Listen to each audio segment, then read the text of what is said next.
Hello दोस्तों, नमस्कार। कैसे हैं आप सभी? सामान्य में सही होंगे ऐसी मैं आशा करता हूं। आज की हमारी क्लास नंबर 11 के पार्ट ए में आप सभी का स्वागत है। और ये हमारी कंपाउंड इंटरेस्ट की सेकंड लास्ट क्लास है। इसमें हमें इन प्रश्नों पर विचार करना है। इसके साथ साथ हम क्या करेंगे, जो हमारी अगली क्लास होगी कंपाउंड इंटरेस्ट की लास्ट क्लास होगी, उसमें हम सारे के सारे कॉन्सेप्ट लिखेंगे। और उस कॉन्सेप्ट को हमने अभी तक जितने क्वेश्चन कराए हैं कंपाउंड इंटरेस्ट में, उनसे क्या करेंगे, रिलेट करेंगे। रिलेट करने के साथ साथ मैं आपको बताऊंगा कि किस तरीके से आप इन कॉन्सेप्ट को अपने मस्तिष्क में रख सकते हैं। उस पर हम चर्चा करेंगे कल। हालांकि आज हमें इन प्रश्नों पर चर्चा करनी है। ये प्रश्न किस तरीके से कैसे सॉल्व किए जा सकते हैं, इन पर आज हम विचार करते हैं। तो हमारा आज का पहला प्रश्न है ये। इसमें हमें दिया हुआ है क्या कि मूल्यन ज्ञात करना है और समय दिया हुआ है 1 वर्ष 6 माह। और फिर यहाँ पर दिया हुआ है हमें क्या, कंपाउंड इंटरेस्ट, वो भी दर क्या है, इसकी अर्धवार्षिक दर है। और डिफरेंस मांग रहा है कंपाउंड इंटरेस्ट, और इसकी दर है क्या है भाई, वार्षिक है। तो यहाँ पर हमें अंतर दिया हुआ है कितना है भाई, 204 दिया हुआ है। हमें मूलधन ज्ञात करना है, ठीक है ना भाई। हमें क्या करना है भाई, मूलधन ज्ञात करना है। तो बस हमें इन चीज़ों को समझना है, कैसे करना है भाई, हमें समझना है।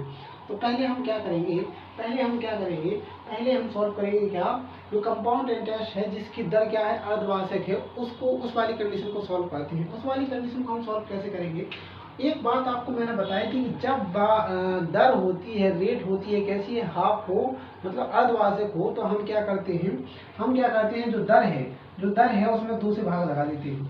अगर दर कैसी हो, 6 माही हो, तो यहाँ पर 2 से भाग लगाते हैं। अगर 13 माही हो तो किससे भाग लगाते हैं, 4 से भाग लगाते हैं। या फिर कैसी हो, मासिक हो, तो हम 12 से भाग लगाते हैं। ये सारी चीज़ें मैंने आपको बताई थी। तो हमारी जो रेट हो जाएगी 2%, इसके लिए हमारे लिए रेट हो जाएगी 2%, और इसके लिए हमारे लिए 4% ही रहेगी। क्योंकि ये कैसी है, दर यहाँ पर कैसी दी गई है, वार्षिक दी गई है, ठीक है ना भाई। बस इसी कंडीशन को हमें सॉल्व करना है। अब हम सॉल्व करेंगे तो हम क्या करेंगे, पहले हम क्या निकालेंगे, इसकी इक्विवेलेंट रेट निकालेंगे। किसकी भाई, जो पहले कंपाउंड इंटरेस्ट दिया हुआ है जिसमें दर कैसी है, अर्धवार्षिक है, उसकी हम क्या करेंगे, इक्विवेलेंट मतलब समतुल्य रेट निकालेंगे। वो कैसे निकालते हैं, वो मैंने आपको फॉर्मूला बताया था। मैंने फॉर्मूला क्या बताया था, मैंने बताया था x प्लस वाई वाला फॉर्मूला बताया था, x plus Y plus X into Y upon 100। इस वाले फॉर्मूले से आप उसकी रेट निकाल सकते हैं, वो मैंने बताया था। तो कैसे करते थे भाई, हमने बोला था कि 2% दी है, फिर 2% मतलब हर एक समय। अब ये 3 बार क्यों लिख रहा हूँ, समय तो दिया है 1 वर्ष 6 माह, 1 वर्ष 6 माह दिया है, लेकिन हमारा जो सर्कल कंप्लीट होगा, जो हमारा सर्कल कंप्लीट होगा वो हर एक 6 माह में होगा। तो यहाँ पर हमें 18 माह देखने को मिल रही है, 18 माह देखने को मिल रही है। मतलब हमारा सर्कल 3 बार कंप्लीट होगा, मतलब हमारी रेट कितनी बार यूज की जाएगी, 3 बार यूज की जाएगी। तो यहाँ पर हम इसकी इक्विवेलेंट रेट निकालते हैं। तो इसकी इक्विवेलेंट रेट कितनी हो जाएगी भाई, 2 दूनी 4, 4.04% हमारी इसकी हो जाएगी इक्विवेलेंट रेट। अब हम इसको x मानेंगे, इसको y मानेंगे, फिर हम इसे सॉल्व करेंगे। क्या करेंगे भाई, इसको x माना, इसको y माना। अब इसको x और y मानते हैं तो इन दोनों की पहली कंडीशन क्या रहती है, इन दोनों का जोड़। x प्लस y को जोड़ देंगे तो कितना हो जाएगा, 6.04%, ठीक है ना भाई। सेकंड कंडीशन क्या है, सेकंड कंडीशन में हमें मल्टीप्लाई करना है इन दोनों का। मल्टीप्लाई किया हमने तो कितना हो जाएगा, 4 दूनी 8, 0 4 दूनी 8, फिर यहाँ पर एक 0 लग जाएगा, 0.0। ये हमारा आ जाएगा सेकंड कंडीशन। इन दोनों को जोड़ देंगे तो कितना हो जाएगा, 6.608%। ये हो जाएगा हमारा क्या, इसके लिए इक्विवेलेंट रेट। मतलब क्या है भाई, मतलब ये है कि जो हमारी इसके लिए इक्विवेलेंट रेट आई है, किसके लिए भाई, जिसकी जो रेट दी हुई है वो क्या है, ये हमारी जो हमारी रेट दी गई थी, दर दी गई थी, कैसी दी गई थी, उसकी अर्धवार्षिक दी गई थी। कैसी दी गई थी भाई, 6 माही दी गई थी। तो उसके लिए इक्विवेलेंट रेट होगी 6.1208%। ये होगी इसके लिए हमारी इक्विवेलेंट रेट, ठीक है ना, उतने समय के लिए। फिर आते हैं हम सेकंड स्थिति में। सेकंड स्थिति में हमसे बोला जा रहा है, ये सेकंड कंडीशन क्या कह रहे हैं कि यहाँ पर जो हमारी जो रेट है, उस रेट में वो हमें कितनी दी है, 4% दी है, और समय है 1 वर्ष 6 माह। कितना है भाई, 1 वर्ष 6 माह। तो कुछ नहीं करना, हम क्या करते थे, x plus Y plus X into Y upon 100। इसी फॉर्मूले से सारी की सारी कंडीशन सॉल्व कर लेते हैं। पहले वर्ष के लिए हमारी रेट हो जाएगी 4%, लेकिन दूसरे वर्ष के लिए हमारी रेट 4% रहेगी क्या? नहीं, 4% इसलिए नहीं रहेगी क्योंकि यहाँ पर क्या हो रहा है कि हमें चाहिए भाई कितना, भाई 6 माह के लिए चाहिए रेट, लेकिन यहाँ पर दी गई है 12 माह के लिए। तो हमें कुछ नहीं करना, हमें क्या नहीं करना भाई, इस जो 4 लिखा था, 4% लिखा था, तो हमें चाहिए कितने के लिए? 6 माह के लिए। दी कितने के लिए? 12 माह के लिए। 6 कम 6 6 12, 2 से कटा गया 2 दूनी 4, मतलब 2%। मतलब कहने का तात्पर्य ये है कि जो हमारे अगले वर्ष के लिए अगले 6 महीनों के लिए हमारी रेट क्या रहेगी? 2% रहेगी। क्या रहेगी भाई? अगले समय के लिए जो हमारा अगला समय बचा है, अगले 6 महीनों के लिए हमारी रेट रहेगी 2%। बस इस कंडीशन को सॉल्व करना है। 4 और 2 कितना हो जाएगा? 6 प्लस 4 दूना 8, 0.08। इस तरीके से हम इसे सॉल्व करेंगे। कितना आ जाएगा भाई? यहाँ पर हम गुणा करते हैं तो 4 दूना 8 आ जाएगा, 0 लगाएंगे तो 0.08, मतलब 6.08% हमारी रेट आ जाएगी इसके लिए। किसके लिए भाई? जो हमारा यहाँ पर क्या दिया हुआ था, जो कंपाउंड इंटरेस्ट दिया हुआ था, इसके लिए रेट हो जाएगी क्या? 6.08%। ठीक है ना भाई? कुछ नहीं करना, यहाँ पर माइनस कर दो, माइनस किया तो कितना आ जाएगा? इस वाली कंडीशन में मैंने इस वाली कंडीशन को माइनस किया तो यहाँ पर आ जाएगा 0.0408%। कुछ इस प्रकार से कंडीशन आपको देखने को मिलेगी। मतलब मैंने अब आपको बताया था कि जो हमारा डिफरेंस निकल आता है, उस डिफरेंस का हम क्या करते हैं, किसका? मूलधन का ये कंडीशन, ये डिफरेंस निकाल लेते हैं 0.0408%। और इक्वल जो हम वैल्यू रख देते हैं, कौन सी वैल्यू? 204 हमें दिया था। क्या दिया था? 204 हमें डिफरेंस दिया था। बस ये कंडीशन सॉल्व करनी है, सीधे ही आंसर आ जाना है। क्या हो जाना है भाई? सीधे ही आंसर आ जाना है। बस इसे सॉल्व कर लो। तो हमें क्या निकालना है? पी अर्थात मूलधन निकालना है। तो 204 इंटू क्या हो जाएगा? परसेंटेज को खत्म किया तो ऊपर यहाँ पर 100 आ जाएगा। फिर इसके बाद मैं यहाँ पर लिखा है 0.0408। ठीक है ना भाई? अगर मैं यहाँ पर दशमलव हटा रहा तो ऊपर कितनी आ जाएगी भाई? 4 जीरो आ जाएंगे। आ जाएंगे कि नहीं आ जाएंगे? आ जाएंगे, लेकिन आ जाएंगे, बिल्कुल आ जाएंगे। ओके, अब हमें खत्म करना। तो यहाँ पर जब दशमलव खत्म होगा तो ये आगे की जीरो खत्म हो जाएंगे। हो जाएंगे कि नहीं हो जाएंगे? बिल्कुल सही है। 204 दूना 408, मतलब 2 आ जाएगा। 2 से भाग लगाया तो यहाँ पर कितना आ जाएगा? 50 आ जाएगा। 4 जीरो यहाँ पर हैं और 1 जीरो वहाँ पर है, मतलब यहाँ पर आ जाएंगे टोटल 5 जीरो। कितने आ जाएंगे भाई? 5 जीरो। मतलब जो हमारा मूलधन पी अर्थात मूलधन होगा कितना होगा भाई? 5 लाख। कितना होगा भाई? पी अर्थात मूलधन कितना होगा? 5 लाख होगा। जब किसी भी संख्या के आगे कितने हो गई? 5 जीरो हो तो वो क्या होती है भाई? लाख में गिनी जाती है। मतलब हमारा मूलधन हुआ कितना? 5 लाख। तो यहाँ पर हम अपना मूलधन लिख देंगे क्या? 5 लाख। क्या लिखेंगे भाई? 5 लाख। इस तरीके से हमारा आंसर आ जाना चाहिए। यही हमारा आंसर है। ऑप्शन नंबर सी यहाँ पर सही हो जाएगा। ऑप्शन नंबर सी यहाँ पर सही हो जाएगा। तो इस तरीके से हमें क्वेश्चन सॉल्व करना था, अपना प्रश्न अर्थात सवाल इस तरीके से सॉल्व करना था।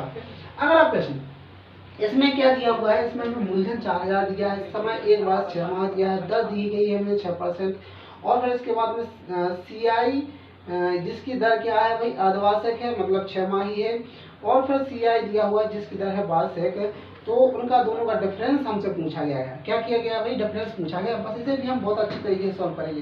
पहले हम क्या करेंगे? इसकी इक्विवेलेंट रेट निकालेंगे, फिर इसकी इक्विवेलेंट रेट निकालेंगे। दोनों की इक्विवेलेंट रेट निकालने के बाद हम उनका डिफरेंस निकालेंगे, और डिफरेंस का सीधे ही वो मैंने बताया था P का डिफरेंस इक्वल टू आपका आंसर आ जाता है। जैसे कि मैं आपको बताता हूँ, जिसके पहली बात क्या है कि मैं इसका क्या निकालूंगा? इसकी इक्विवेलेंट रेट निकाली। तो हम क्या करते थे कि इसमें क्या कर देंगे? 2 से भाग लगाएंगे, क्योंकि दर कैसी है भाई? अर्धवार्षिक है, मतलब 6 माह है। 2 से भाग लगाया तो हमारी रेट आ जाएगी 3%। मतलब इसके लिए हो जाएगी रेट 3%, इसके लिए 6% ही रहेगी। ठीक है ना? अब यहाँ पर बात की जाती है 6 माही, तो यहाँ पर कितने महीने हो रहे हैं? 18 महीने, मतलब 3 सर्कल में काम होगा। मतलब 3%, ये 3%, 3% और 3%, ये कंडीशन, ये कितनी बार रेट हमारी 3 बार काउंट की जाएगी, 3 बार काउंट की जाएगी। बस इसकी इक्विवेलेंट रेट निकालनी है। तो यहाँ पर कितना हो जाएगा? 6.09%। इसकी इक्विवेलेंट रेट एक निकल आएगी। फिर इसको x माना मैंने, इस वाली कंडीशन को x माना, इसको मैंने y माना। पहली कंडीशन क्या होती है? जोड़ कर देंगे 9.09%। ठीक है ना भाई? सेकंड कंडीशन में क्या होता है? इसका मल्टीप्लाई होता है, 9 × 27, और 6 3 18, मतलब 0 इतना। अब इसको ऐड कर देंगे, ऐड किया मैंने तो कितना आ जाएगा भाई 9.2727%, मतलब इसकी इक्विवेलेंट रेट, आ जाएगी हमारी कितनी 9.2727%। इस तरीके से हमारी इसकी रेट आ जाएगी। ठीक है भाई, ये कंडीशन हमने सॉल्व कर ली। फिर इसके बाद में हम आते हैं कहाँ पर, इसके बाद में हम आते हैं सेकंड कंडीशन पर। सेकंड कंडीशन में हमें क्या बोला गया है, सेकंड कंडीशन में हमसे बोला गया है कि जो हमें समय दिया है 1 वर्ष 6 माह और रेट दी गई है 6%। तो बस कुछ नहीं करना, x plus Y plus X into Y upon 100, ठीक है ना भाई। इस कंडीशन से सॉल्व करना है। इसकी रेट कितनी है 6%, लेकिन जो हमारा अगला वर्ष है या अगले 6 महीने के लिए रेट क्या काउंट होगी उस पर हमें विचार करना है। तो यहाँ पर हमें क्या दिया हुआ है, हमें चाहिए भाई 6 माह के लिए, लेकिन हमें दी गई है 12 माह के लिए। मतलब हमें रेट दी गई है 12 माह के लिए, क्या है 6%, लेकिन हमें चाहिए 6 माह के लिए। 6 माह के लिए चाहिए, मतलब 6% में हम 12 से भाग लगा देंगे और 6 से गुणा कर देंगे। 6 कम 6 6 दूनी 12, 2 एकम 2 2 3 6, मतलब हमारे अगले 6 महीनों के लिए रेट रहेगी क्या 3%। क्या रहेगी भाई 3%। बस ऐसे सॉल्व करना है। मैं बार बार क्यों लिख देता हूँ या क्यों लिखवा देता हूँ, क्योंकि आपको दिक्कत ना आए, क्या ना हो भाई, आपको समस्या में पैदा ना हो। अब इनका क्या करना है हमें भाई, पहले क्या करना है, योग तो 6 और 3 9 और 6 3 18, तो कितना हो जाएगा 9, इतना आ जाएगा। ए इसकी इक्विवेलेंट रेट, इसकी इक्विवेलेंट रेट आ जाएगी 9.18%। बस कुछ नहीं करना, इसमें से इसको घटा देंगे।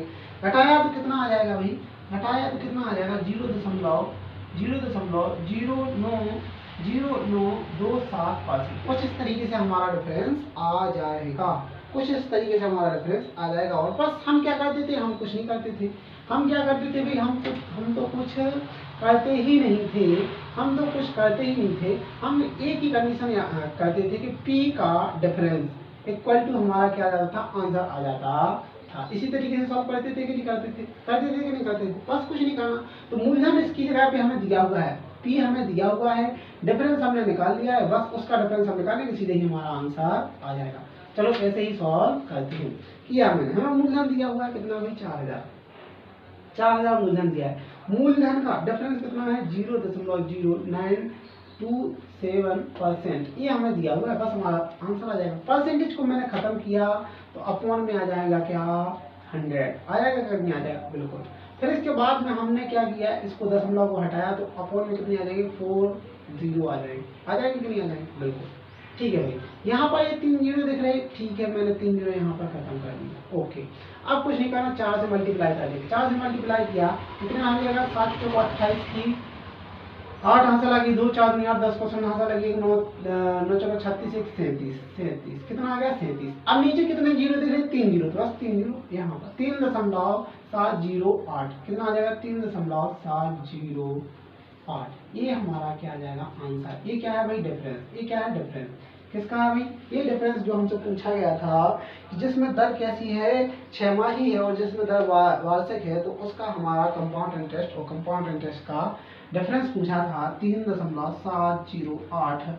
ये हमारा आंसर है। क्या है भाई, ये हमारा आंसर है।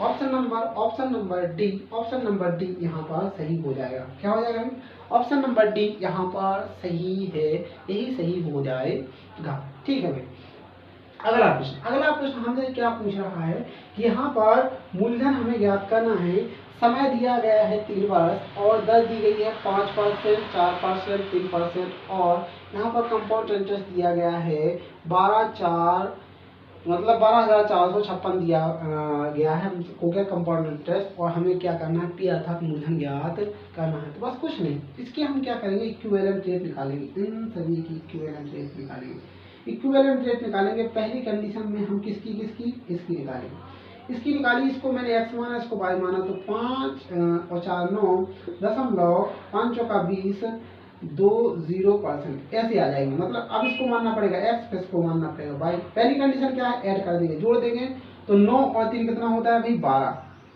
12.20%। दूसरी कंडीशन में क्या करना पड़ता है मल्टीप्लाई किया तो 0 3 दूनी 6 और 6 3 18, मतलब 0.0160%। अब इसको हमें क्या कर देना है, ऐड कर देना है।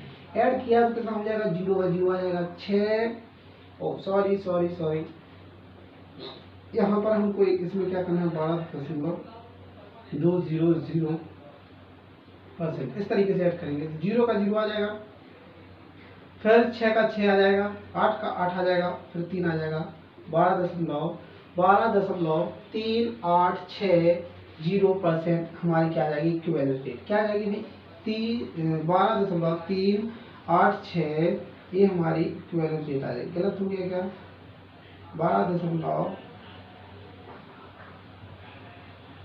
गलत हो गया यार, क्योंकि इतनी नहीं आना चाहिए। देखते हैं, फिर से देखते हैं। 5 और 4 कितना होता है, 9। 5 4 कितना होता है भाई, 9 होता है। 5 का 20, तो यहाँ पर इतनी आ जाएगी मेरी ये वाली। ठीक है भाई। फिर सेकंड कंडीशन के लिए क्या होता है, इन दोनों को जोड़ देंगे, कितना हो जाएगा, 12.20%। ठीक है ना भाई, ठीक है ना भाई, ओके।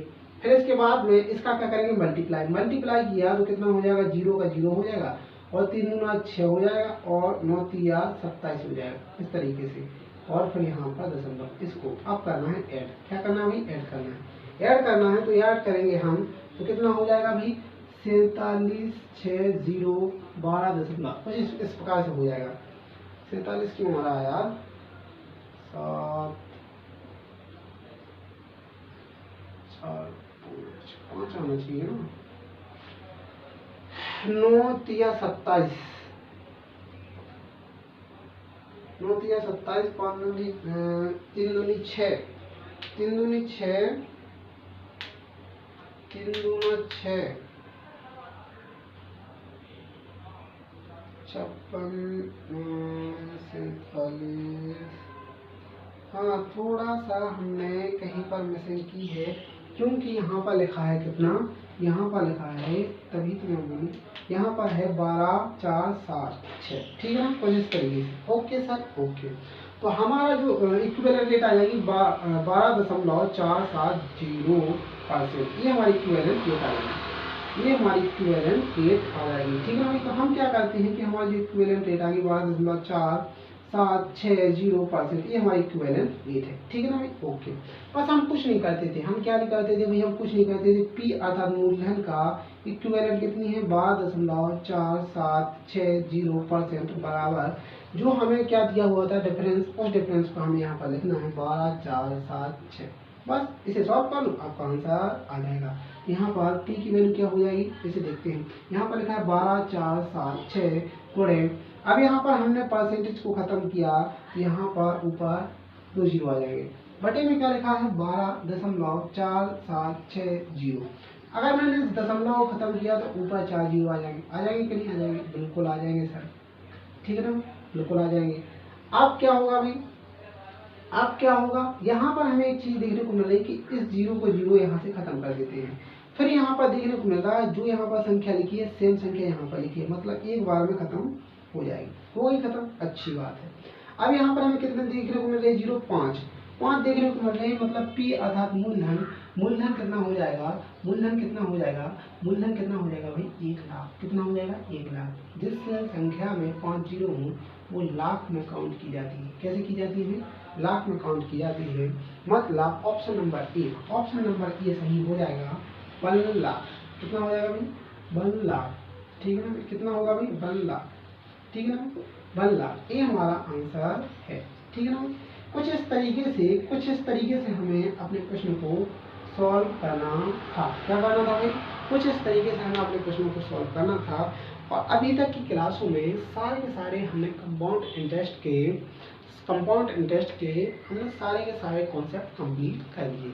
ठीक है ना भाई, अभी तक के रिकॉर्ड के जितने भी हमने क्लासें ली हैं उन सभी क्लासों में कोशिश या सारी की सारी कोशिश ये की गई है कि पूरे के पूरे कॉन्सेप्ट कंप्लीट करा दिए हैं और कंप्लीट करा दिए गए हैं।